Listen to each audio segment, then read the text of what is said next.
ومرحبا بكم متابعي الخبر المصري في كل مكان. واحنا النهارده في لايف جديد مع الطالبة سما سيد إمام محمد علي الأولى على الإعدادية من قرية دار السلام. مدرسة دار السلام الإعدادية التابعة لإدارة مركز طامية محافظة الفيوم، واحنا النهارده موجودين في منزل الطالبة سما وهتحكي لنا سر تفوقها. وسما حاصلة على 280 من 280. أهلا بك يا سما. عايزين نعرف سر تفوقك، تحكي لنا كده الاول، عرفينا بنفسك الاول. انا سما سيد امام النويري. عندي 15 سنه، ثالثه اعدادي، جبت 280 280 الحمد لله في السنه الاعداديه.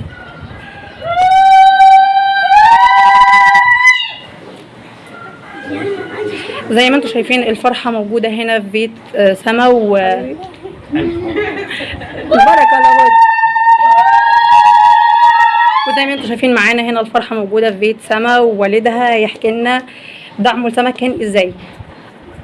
والله زي ما قلت يعني هي سما بسم الله ما شاء الله مش محتاجه، ما كانتش محتاجه حد يقول لها ذاكري وذاكري كتير ولا حاجه. لا، هي كانت بسم الله ما شاء الله عارفه مستقبلها كويس وكانت بتذاكر، يعني بتدي لكل ماده حقها في المذاكره، وما كانتش بتاثر في اي مذاكره بالنسبه لاي مواد. ما كانش في ضغط منكم مثلا ذاكري يا سما؟ لا، ده انا كنت احيانا بحس ان امي ساعات بقول لها ذاكري ان هي كانت بتتضايق، بتحس ان من جواها ان هي مقصره بس هي مش مقصره. يعني ما كانتش بتحتاج ان يعني مثلا لا ذاكري، ما ذاكري كمان، ذاكري اكتر. لا، ما كنتش بحب ان انا اقول لها كده، لان كنت بحس انها بتتضايق، لان كانت بتحس بينها وبين نفسها ان هي مقصره وهي مش مقصره.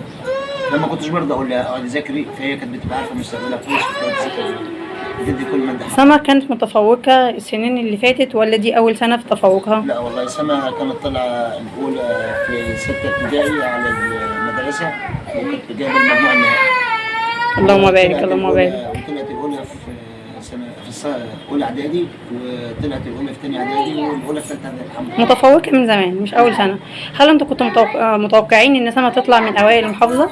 والله احنا كنا متوقعين وكنا بنأمل من الله ان يعني ما فيش حاجه عقبات تقابلنا في التصحيح ولا حاجه، بس الحمد لله ربنا سترها.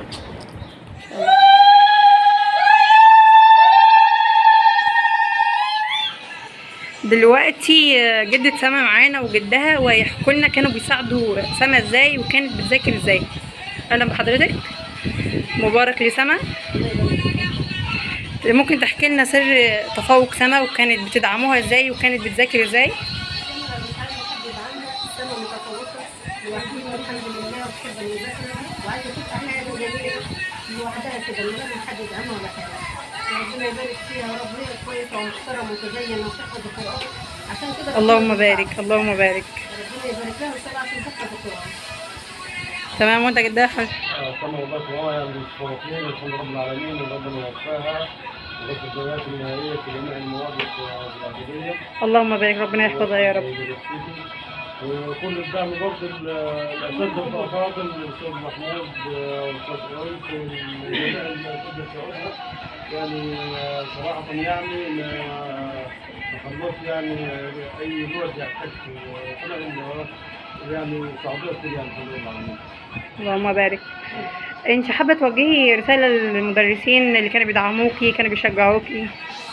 بجد شكرا جدا لكل المدرسين اللي ساعدوني وساعدوني، وشكرا للمدرسه واداره المدرسه.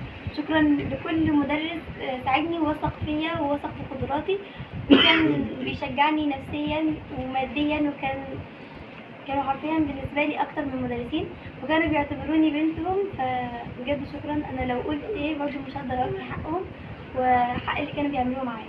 طبعا عشان انتي متفوقة وبجد احنا كلنا فرحانين لك، وانتي شرف لاي حد، واللهم بارك يا رب، وعقبال الثانوية العامة كده يا رب، ونشوفك دكتورة كبيرة يا رب. اللهم بارك يا رب. وحابة تشكري والدك والدتك جد اهلك كلهم ايه؟ طبعا الاكتر ناس ليهم فضل عليا طبعا بعد ربنا ماما وبابا وجدي وجدتي، اكتر ناس ساندوني وساعدوني بجد نفسيا كتير جدا. وسمية اختي جدا، ماما ستو وبابا محمود كبرتني قوي. ماما ستو وبابا محمود كلهم والله ساندوني جدا.